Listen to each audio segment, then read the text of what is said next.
In today's video, we will discuss some of the features that this drone, the DJI Mavic 2 Pro, has that you won't find on this drone, the DJI Mavic Air 2, as well as features that this drone has, the DJI Mavic Air 2, that the DJI Mavic 2 Pro does not. Are you ready? Let's do this. Let's talk camera features, because a lot of people buy these drones primarily for the camera.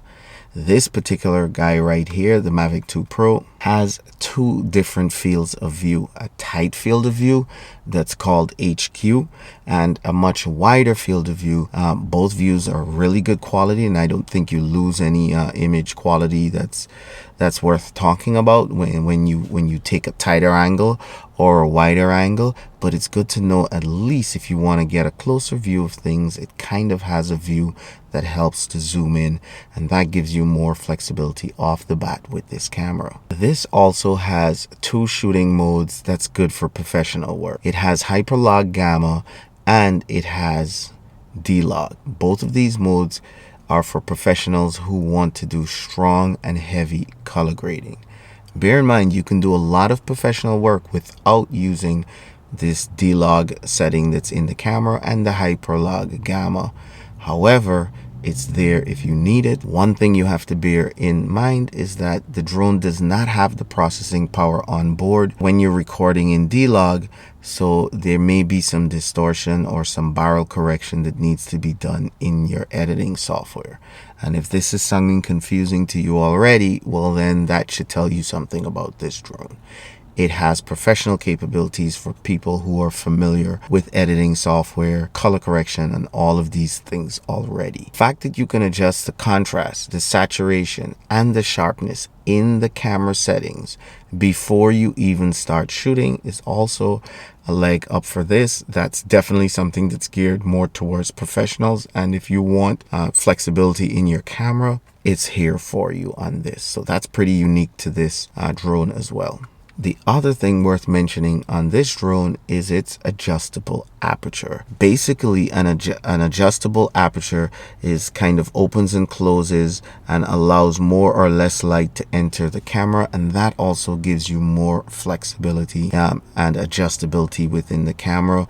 It's good for fine-tuning when you're flying, especially with filters. This camera has the ability for you to touch and tap to focus, so you can focus on precisely what you want. When you're ready for 10-bit color, this camera has that ability ready to go. It also has a bigger camera sensor. A bigger camera sensor generally gives you more dynamic range, and that means that you'll see more details in the dark areas and more details in the light areas, which overall gives you a better photo or video quality. This is the Mavic 2 Pro, right? They don't call it Pro for no reason. Another thing worth mentioning, if you like to shoot in shutter priority or aperture priority, this camera also offers the flexibility. This guy has something pretty unique to it as well. This has HDR video. Yes, you can get better results from color grading and you can get better quality,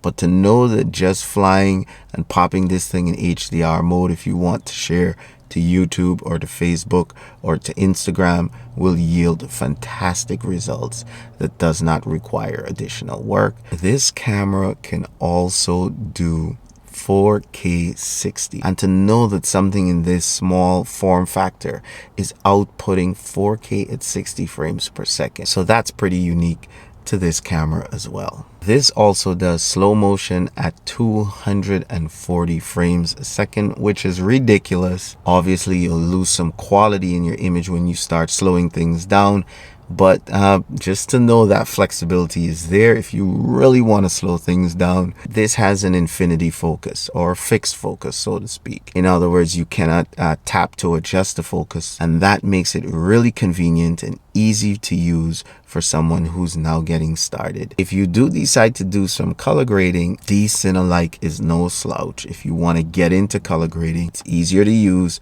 easier to color grade compared to the log profile, and it'll get you started in color grading and yield some really nice shots. You can definitely start with D-Cinelike and get some nice popping colors out of this camera. Also worth noting on this camera has a few unique features like 48 megapixel photos. I haven't seen much of a difference between the 48 megapixel and the 12 megapixel, but it's there if you want to squeeze a little bit more detail out of your photos. It also has smart shots, which is great for beginners. If you don't know how to expose properly or how to balance your shot to get the best out of the darks and the light areas, just drop it in smart shot and let the camera do it for you, and you will get a decent shot. So this camera has a lot more beginner friendly features built into it. Now let's talk a little bit about the controllers. The controller for the Mavic 2 Pro is pretty cool because it carries this display here that reads telemetry. Although if you're going to put a tablet or a bigger screen, it will block that up. But if you're just using your phone,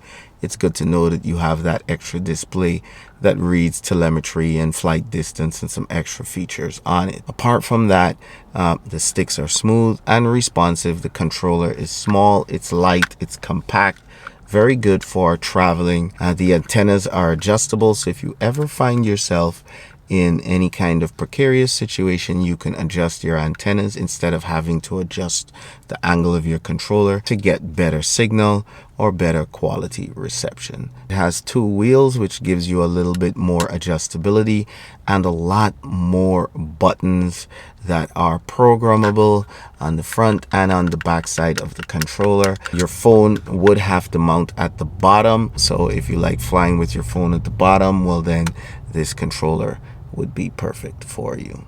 This controller too has some pretty unique features, starting with the way it charges. It's USB-C, so you don't have to worry about which way to plug the cable in to charge. It's modern, it's up to date. This controller is a lot bigger compared to the other one, but that also means that it has more powerful and bigger batteries inside that gives this controller a very long battery life that is so pleasing and takes away the paranoia of having to turn off your controller every time you land just to save battery life. It does not have as much buttons, but the buttons are pretty efficient and easy to program. It has a pop-up antenna, which is pretty darn cool and unique to this drone. The bigger and the heavier drone can withstand and handle itself better in the wind, although I wouldn't be too concerned about that because anywhere I feel that I can fly this, I also feel like I can fly this. Let's face it, nobody really likes to film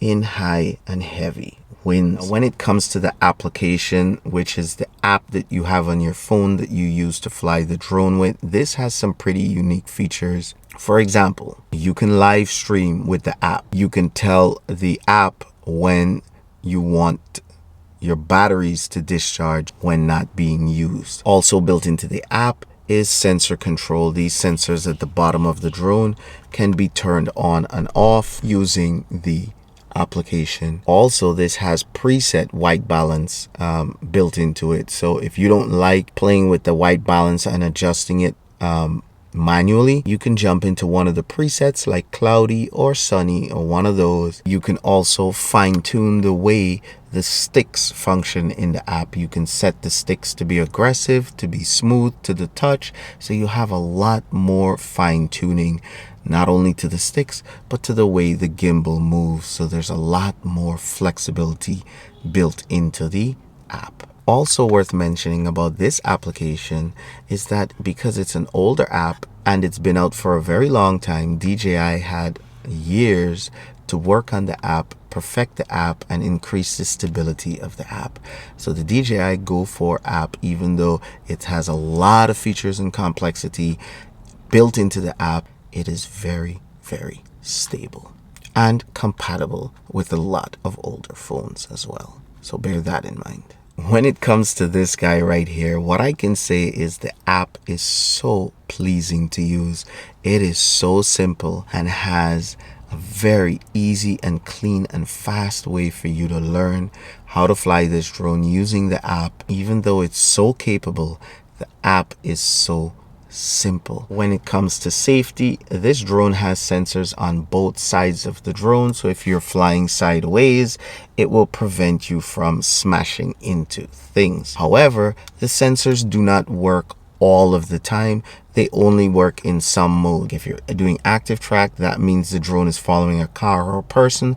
The side sensors are also active. However, they should be used. All sensors in general that come with all DJI drones are there just as an extra precaution in case you, the operator, makes a mistake. What's also cool about this one is it has sensors that sense things at the top. If you lose signal under a tree or something and the drone goes to go up, more than likely it will not hit the tree. This right here has dual IMU, and that means if one control board fails, the gyroscope, then guess what? The other one can kick in and potentially stop the drone from flying away or falling out of the sky. So that's pretty cool to know that this has some form of redundancy in it. And this does come with DJI's new AirSense technology, which is new to their 2020 drones, and this one has it. The ADS-B technology built into this drone can tell you if there's a plane or a chopper headed towards you or flying somewhere around you. This guy has its own little safety tricks up its sleeve. Now let's talk about unique flight modes. This has waypoints built into it, and I don't mean just waypoints hyperlapse. I mean when you're flying normally, you can mark points on a map and have the drone follow those points at different speeds. On top of that, you can save those waypoints, so if you want to come back again another day or another time and attack those same points, you can do so again. And you can also change the waypoint modes within the application to free, so while it's going through the waypoints, you have complete control over the yaw of your drone and the gimbal as well. It also has things like course lock for regular flying, not just the hyperlapse. It has a cinematic mode, which kind of slows the drone down and gives you some nice smooth cinematic shots. And it has a few other cool modes too, like tap to fly, where you can tap just a point on the screen and the drone will fly along that point. This guy as well, not to be left out, does 8K hyperlapses. You can do 8K hyperlapses. That means it takes 8K photos while you're in hyperlapse mode if you want. That's pretty cool, and you can view it and watch it back. Not only that, you can take 8K hyperlapses in RAW. So if you're a big time-lapse photographer kind of a guy and you like color grading your photos, man, this thing does it. That's pretty unique to this drone. Another thing that's pretty unique to this drone is the spotlight tracking. Even though the other drone does spotlight tracking, this one is pretty unique because you can drop this drone into sports mode and do spotlight tracking. Spotlight tracking allows the camera to focus on the subject while you focus on the flying, so you never really have to adjust the camera. Now, and even if accessories is big on your list, like this, the smart controller, the DJI goggles, the crystal sky dedicated screen, if accessories are important to you, then this drone has it. This drone definitely has it. This pretty much works with all of DJI's accessories. Now, when it comes to battery life, this one right here, the Mavic Air 2, is definitely rated to give you more battery life. Just a few more minutes. If you're monitoring the time and every single minute, then yes, you'll be able to squeeze a little bit more out of this. This little guy right here is only $799. This one here is almost double the price at almost $1,600. You can get this one on sale every now and again for about $14.50, $14.95. This one is pretty new, so you're not going to find it really on sale as yet. The price is not the only thing that's bigger here. The drone is bigger. This guy right here is a lot smaller and lighter and more compact compared to its older, bigger brother as well. So that's one major factor that you need to take into consideration. Not only is the price heavier on this guy, but so is the weight. Not only the weight of the drone, but the weight of the batteries as well. Everything is kind of bigger and heavier with this guy. Whichever one of these two drones that you decide to purchase, remember that if you purchase directly from DJI, even though shipping does take a few days, 4 to 5 to 6 days to get to you, You will not have to pay tax if you live in a state with high taxes, and you don't have to pay that shipping cost. The price that you see on their website is exactly what you get. And when you go to checkout, there's a company called Affirm option over there that does not do a hard check on you. That allows you to purchase any one of these two guys on credit if you want to pay for it over time instead of coming out of pocket right away. So that's also a nifty option for you to consider. Also consider getting DJI refresh gear. These drones are pretty costly, and if you make a mistake and you so happen to crash one of these, as long as you can retrieve the drone after a crash, it's good to know that you can send it back to DJI and have them fix it for a fraction of the cost than if you did not have that refresh gear insurance. So look into that as well when you go to check out and see if that's a viable option that will work for you. With that being said, I hope this video helps you in some way, shape, or form to make a decision as to which one of these drones you should get, whether it be now or in the future. At least you know more about these drones and the specific unique qualities that each one offers, and that should give a strong indication as to which drone better suits your needs. One thing I've learned about drones over the years is that there's never a one particular drone that serves all of my needs, and that's probably going to be the same when it comes to you. But you know what? There's certainly one of these that will check the most boxes for you, and that might be the one that you should go for. Make sure you hit that thumbs up till it turns blue, of course. Make sure you subscribe if you haven't subscribed already. Hit the bell so you can get notified when I release more Mavic videos. Share this video with anyone who you know is thinking about buying a drone. With that being said, I'll catch you guys whenever I can. Big shout out to Autonomous Drone Services and MadMixTube.com for providing us with the equipment to make these videos possible. I'm still giving away 6 DJI Mavic 2 Pros or Zooms. Head over to my Patreon account, donate $1, become a patron, and automatically you're entered to win a chance to win one of 6 of those drones. Guys, let's make this happen. Come on, support me and help me support you.